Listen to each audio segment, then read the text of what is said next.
I've been an opera fan for decades and I want to share my passion with you, so I'm on a mission to find out how opera is trying to attract new audiences and reinvent itself.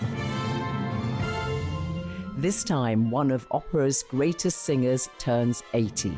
Happy birthday, Dame Kiri Te Kanawa, the outsider from New Zealand who became a global star and the British royal family's favourite soprano.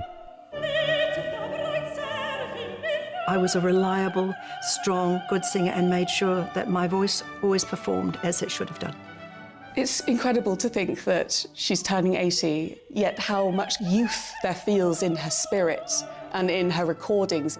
Kiri Te Kanawa's training was unusual. She was first taught to sing by a nun in Auckland before leaving for the bright lights of London.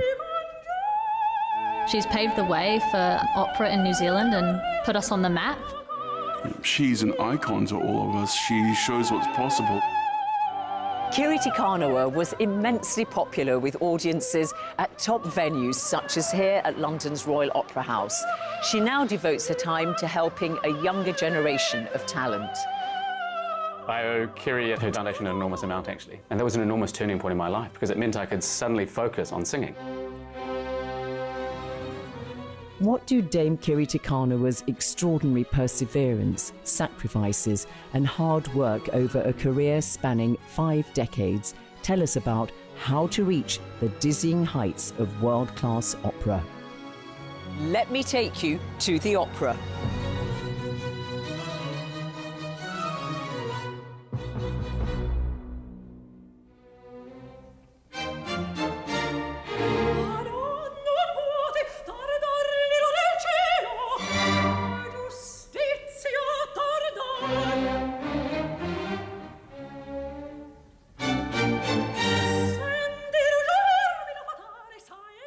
Dame Kiri Te Kanawa, who turns 80 in March 2024, is secure in her legacy as one of history's most celebrated sopranos.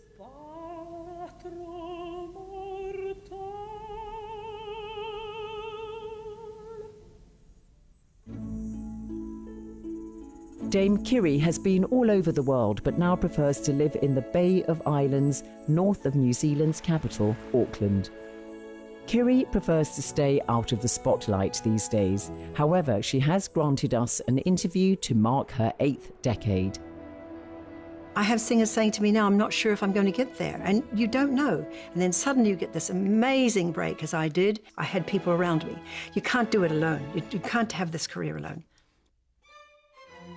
Kiri Te Kanawa was born Claire Mary Teresa Rawstron on March 6, 1944, in the small New Zealand seaside town of Gisborne, 500 kilometres from Auckland. Her start in life was not auspicious. Her biological father was Maori and her mother, a white New Zealand woman, who was forced to give up the baby for adoption. A local couple, Thomas and Nell Te Kanawa, adopted her. When I was very, very young, about 5 weeks old, I was, according to my mother, brought to a doorstep and a darling lady said, "Would you like a little baby?" And she'd found out from the authorities that that my mother was looking to adopt a baby. She said, no, I want a little boy.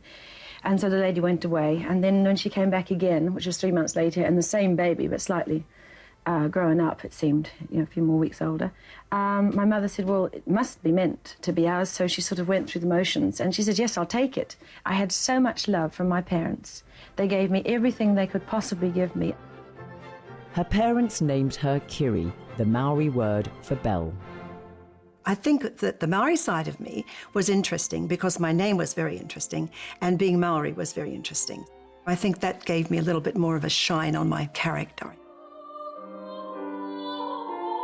Baritone Robert Wiremu has known Dame Kiri for nearly 30 years. As well as bringing Maori stories to the operatic stage, he teaches music at the University of Auckland.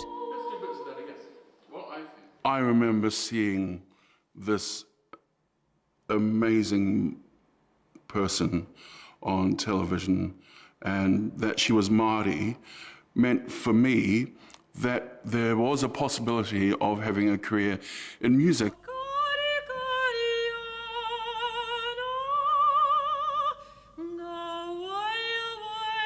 She's very, very highly respected amongst Māori for the music, for the career, for the contribution. Dame Kiri left here in the late 60s, and I think the political, cultural climate in New Zealand was quite different to what it is now. I've never been in a racist situation in my life, ever. I didn't notice. It didn't make any difference. There are a few things that are a bit strange when someone sent me away from a birthday party because I think I was Maori, but I don't know. It didn't hurt me, doesn't upset me. Still doesn't upset me. I've always been treated as who I was, whatever it was. Living in a small town without much entertainment on offer, Kiri's mother encouraged her to try music. We had to make our own fun, so my mum used to sit me around a piano and say, right, you've got to sing this, and didn't like people to applaud because that made me very, very shy, and I couldn't do anything more for ages. I would be so inhibited by this applause. I finally got used to it. After winning local singing competitions, Kiri's parents decided to move the family to Auckland so she could study with the top voice teacher, Sister Mary Leo, at St Mary's College for Girls. Every teacher I've had has been a dragon teacher, or whatever you want to call them. They've been really, really tough. But then, of course, that's what's made me. I'm tough as well. I have that instinct of never letting go, of never giving up. She was very good to my voice. She was very gentle with my voice. She never pushed it. The respected Australian conductor Brad Cohen says Kiri's many qualities took her to the top. The voice is given, that's not earned. What you do with it is hard work.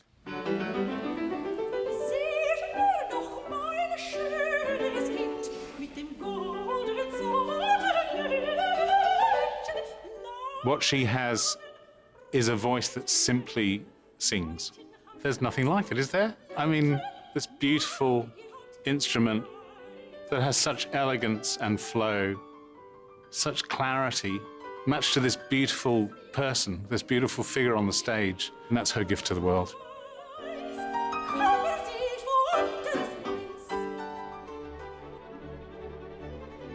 Fame came early to Kiri.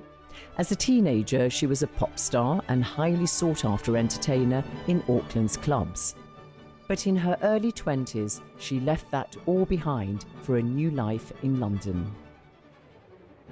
Kiri Te Kanawa won a scholarship to train at London's Opera Centre in 1966. So we never had television for quite some time, and we only had a few recordings, and I only saw a few shows. That's the only feed I had into, I saw a moment of opera and things. I really had no knowledge of what was going to, until I got to England. Gillian Newson is a close friend of Kiri and has worked with her for years. When she first came to the UK, she had nobody. She was a very long way from home. There was some money that came through from a competition that she won, and it got her away. It got her to be able to follow her dream, to come to the UK to study in the way that it wasn't possible for her to do in New Zealand. Soon after arriving in England, Kiri married her first husband. Later, the couple adopted a son, Thomas, and a daughter, Antonia. Kiri Te Kanawa's exquisite voice and vivacious style marked her out for operatic stardom. It was here at the Royal Opera House in Covent Garden that in 1971 she made her significant international debut in Mozart's Marriage of Figaro.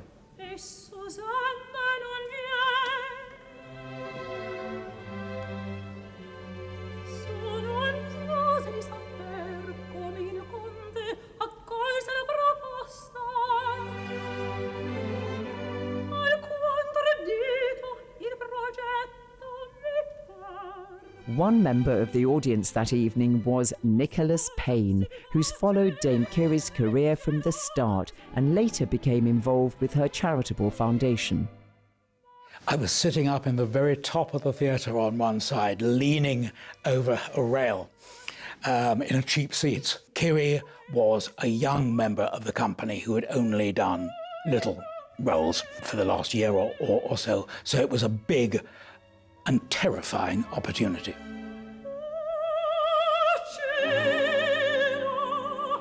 she absolutely nailed it. And at the end, the audience gave her a spontaneous ovation. You don't make bows in the middle of a show at Covent Garden, but someone decided to push her on to take a bow, because it was clear to everyone that it was one of those special occasions where a star is born. People said it was a success, and I thought I'd done quite well. We came home that night and we opened all the telegrams, and there were so many of them. Presents and gifts and flowers, and the place is just absolutely strewn with flowers. From then on, she was hugely in demand, not just in London, but abroad as well.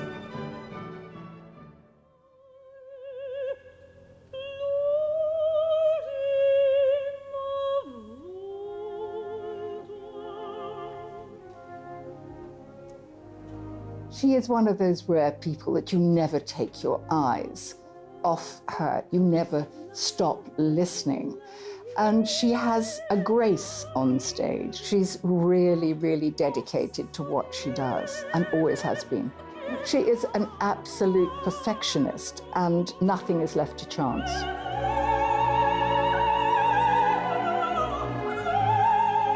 Musician and journalist Hattie Butterworth says Kiri Te Kanawa's appeal is enduring and crosses the generations. I think she draws people in through the inspiration of being able to be so much. And in terms of the repertoire she covers, in being a crossover artist, but maintaining that sort of authentic opera pride.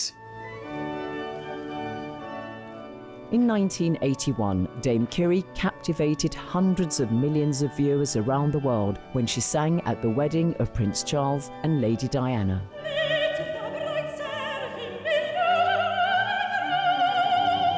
They asked me would I sing at the royal wedding, which of course I had to. Couldn't say no.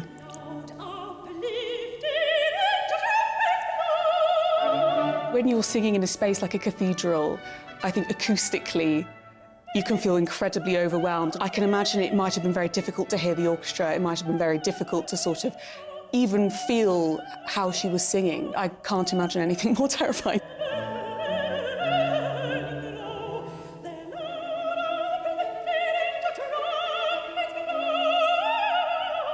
She sang a fairly dazzling aria. It has high notes and show-off bits galore. But what it did, of course, was to catapult her as one of the very few singers who are a household name in a way that a pop singer is. By then, Kiri Te Kanawa had been performing for many years, even though she was still only in her mid-30s. She had a home life. She had responsibilities that she had to look after and nurture her own family.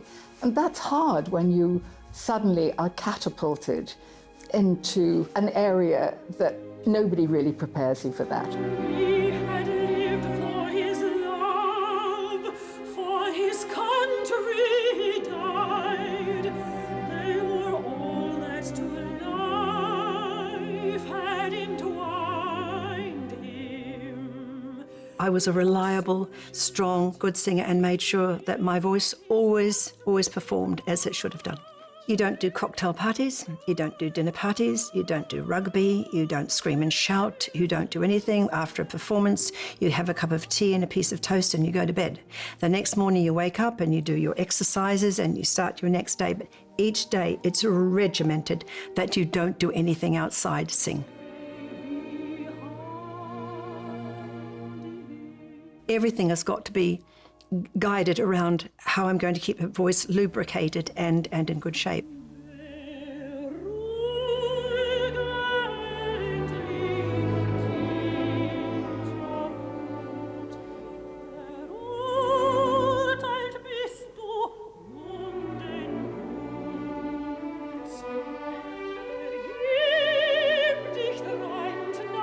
Dame Kiri has enjoyed one of the longest careers in operatic history, but she knew when she had to quit. In 2016, at the age of 72, she gave her last public performance. I went on and I told my team, I said, that's it. When I come off, there's not another sound going to be heard out of my throat. And that's what I believed. That's how I always thought I'd do it. But I didn't want to go on any further because I wanted to make sure that young singers would hear not an older woman singing with an older voice. And I thought, they shouldn't be hearing this. I want them to sing beautifully and know that beautiful is the most important thing.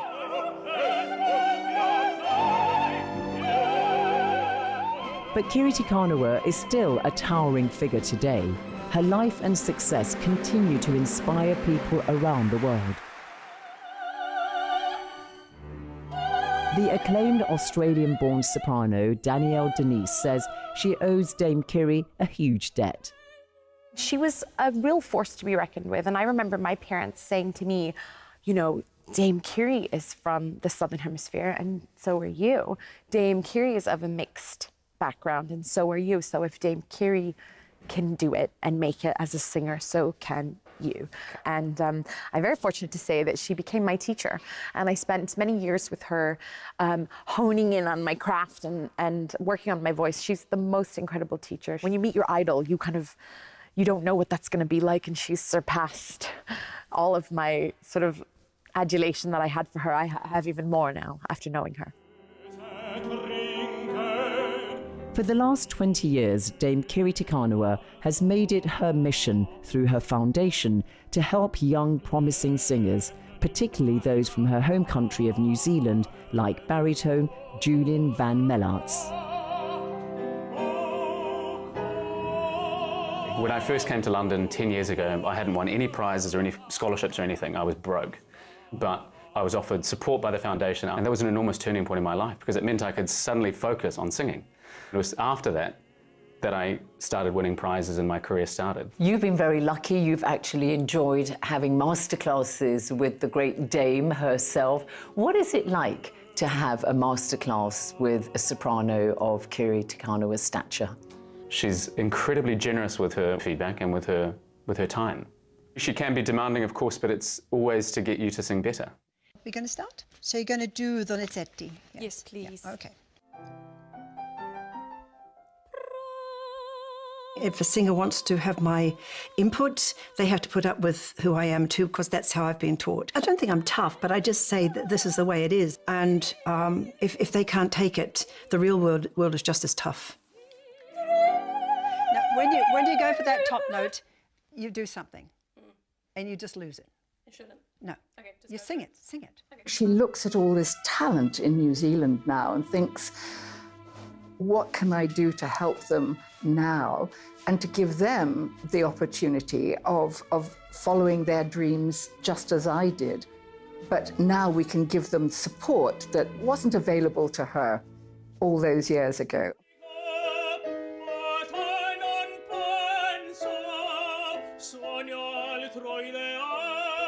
Through the foundation, we've brought in people who will give them ideas of how to cope with their finances. We've brought in a psychologist. Sometimes the singers are not coping very well. We've brought in lifestyle people and producers and singing teachers. So we brought in a lot of people to try and just start them off. So as when they get to England or wherever they're going, they've got some idea of what's going to go on. Because when I got over there was nothing, absolutely nothing.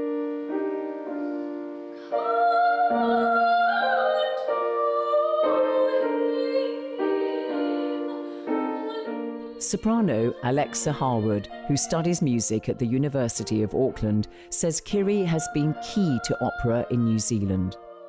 One of the biggest things is the legacy she's created for New Zealanders and the progression we can see as young New Zealand artists. She's paved the way and put us on the map. And I think to see someone who's done it and been amazingly successful, it gives everyone in New Zealand a lot of hope.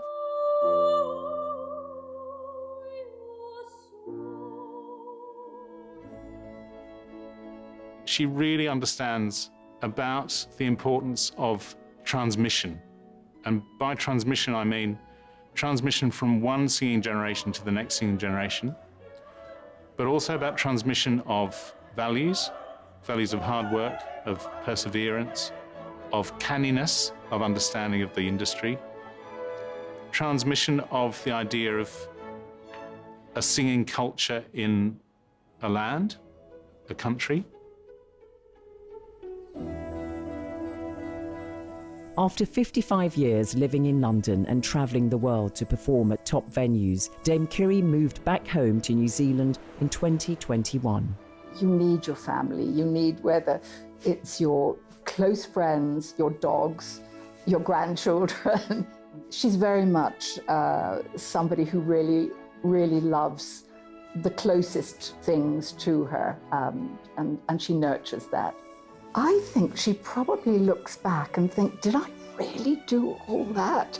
That is something I hope that she sees this younger generation carrying her name forward.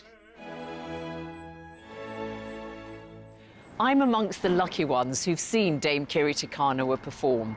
It was at the Royal Opera House many years ago in Puccini's La Bohème, if I'm not mistaken. And like everyone else, I was completely blown away by her.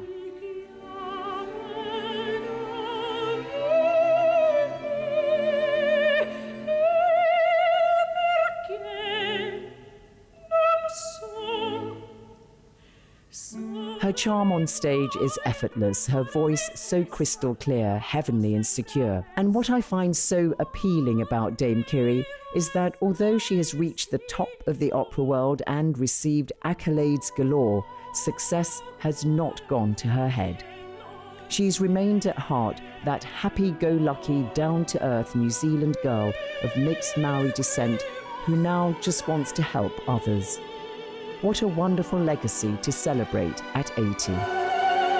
Not too many people get to do this. So I enjoyed every minute. Why would you have regrets? When I'm sitting here and I'm hitting my 80th year, I mean, it was nothing other than a joy to sing.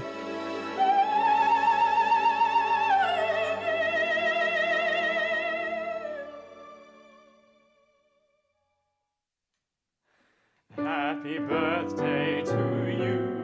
Happy birthday to you. Happy birthday, Dame.